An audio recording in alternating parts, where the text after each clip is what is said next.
السلام علیکم ورحمۃ اللہ۔ آج ہم ایک اہم موضوع کے اوپر بات کرنے والے ہیں۔ اس کی وجہ سے امام مسجد بھی پریشان ہو جاتا ہے، جو کمیٹی ہوتی ہے مسجد کی وہ بھی پریشان ہو جاتی ہے۔ امام مسجد اور جو کمیٹی ممبران ہوتے ہیں مسجد کے، تو آپس میں ان کے لڑائی جھگڑا ہو جاتا ہے، کسی بھی وجہ سے انبن ہو جاتی ہے، آپس میں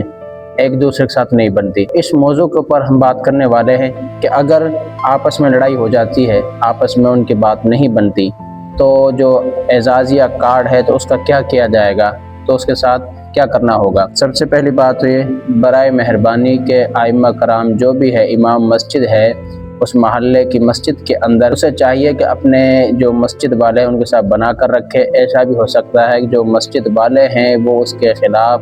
ایسی دفتر چلے جائیں اور اس کے خلاف کوئی مقدمہ درج کر دیں، کوئی شکایت کر دیں، کچھ بھی صورت بن سکتی ہے۔ اگر ایسا ہوتا ہے کہ امام مسجد بہت ہی زیادہ ان پریشان ہے اپنے نمازیوں کی وجہ سے، اپنی کمیٹی جو ممبران ان کی وجہ سے، تو اسے چاہیے کہ اس مسجد کو چھوڑ دے، اور چھوڑنے کے ساتھ ایسی دفتر میں اپنی درخواست کوئی بھیج دے، اپنے کاغذات وغیرہ وہاں پر جمع کروا دے کہ میں اگلی مسجد میں جا رہا ہوں، تو برائے مہربانی میرے اس کارڈ کو جاری رکھا جائے اور اس مسجد کے ساتھ اس کو منسلک کر دیا جائے۔ جس محلے میں جاتا ہے، جس شہر یا گاؤں کے اندر جاتا ہے، تو اس مسجد کو اپنے اعزازیہ کارڈ کے ساتھ منسلک کروا دے۔ یہ اس کے لیے آسانی پیدا کرنے والی صورتحال ہے۔ اور اسی طرح اگر جو کمیٹی ممبران ہیں وہ پریشان ہیں امام مسجد کی وجہ سے، کسی بھی بات کی وجہ سے،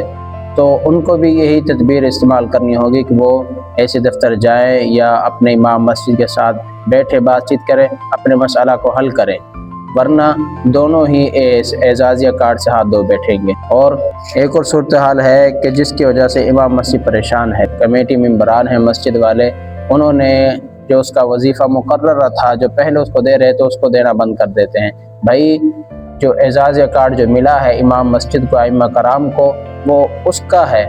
اس کا امام مسجد کا جو کارڈ ہے اس کے ساتھ جو کمیٹی ممبران ان کا کوئی تعلق نہیں ہے۔ یہ گورنمنٹ نے، حکومت پنجاب نے امام مسجد کو اعزازیہ کارڈ جو دیا ہے وہ اعزاز کے طور پر دیا ہے کہ وہ 8-10 سال دینی مدارس کے اندر گزارتا ہے اپنا دینی تعلیم حاصل کرنے کے لیے، تو اس کے اعزاز کے لیے یہ چھوٹی سی رقم انہوں نے اس امام مسجد کو، اس ائمہ کو، اس عالم کو دی ہے کہ تاکہ وہ اپنی جو زندگی ہے اس کو آسانی کے ساتھ بسر کر سکے۔ تو برائے مہربانی جو بھی کمیٹی ممبران ہیں مسجد کے اندر، جو بھی حضرات ہیں، اپنے امام مسجد کو نہ پریشان کریں اور نہ خود پریشان ہوں، کیونکہ جو اعزازیہ کارڈ ہے یہ اس کی خود کی ملکیت ہے جو گورنمنٹ نے اس کو دی ہے۔ انشاءاللہ نیکسٹ ویڈیو کے اندر ملیں گے۔